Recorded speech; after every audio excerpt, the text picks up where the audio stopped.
ఈ వీడియోస్ అన్ని బయటపడతాం అంటంతో దాదాపు ఆల్మోస్ట్ 15 మెంబర్స్. ఇమాజిన్ ఆ అమ్మాయి ఎంత మెంటల్ ట్రామా అనుభవించిందో 2 years నుంచి. అమ్మాయి తల్లికి చెప్పుకోలేదు, బయటికి చెప్పాలంటే భయం ఏమవుతుందో అని, ఆ వీడియో సర్క్యులేట్ చేస్తారేమోనని.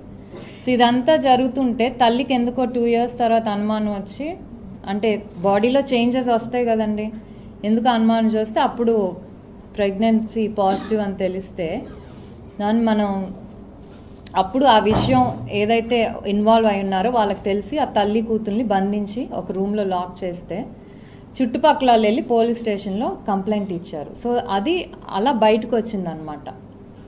ఆ విషయం బయటికి రావటంతో ఈ అక్యూజ్డ్ ఏదైతే సంఘటన జరిగిందో దాన్ని కొంతమంది ఏంటంటే వాళ్ళని కాపాడాలనుకుంటారు.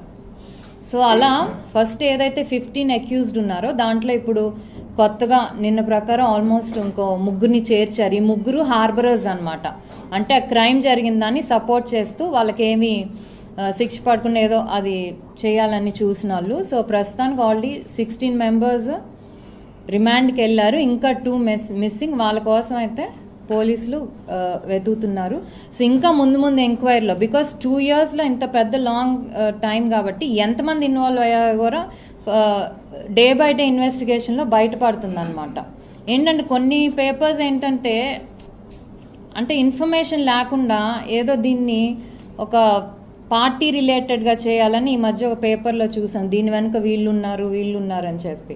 కానీ అలా అనుకుంటే ఆ అక్యూజ్లో కూడా వేరే పార్టీకి సంబంధించిన వాళ్ళు ఉన్నారు. ఎందుకంటే ఇది 2 years నుంచి జరుగుతుంది ఇష్యూ, రీసెంట్గా ఒక మంత్స్ నుంచో కాదు, 2 years నుంచి ఆ అమ్మాయి మీద జరుగుతుంది. ఆ అమ్మాయి ఇప్పుడు ఏ స్టేట్లో ఉందంటే కనీసం అంత ట్రామాకు గురి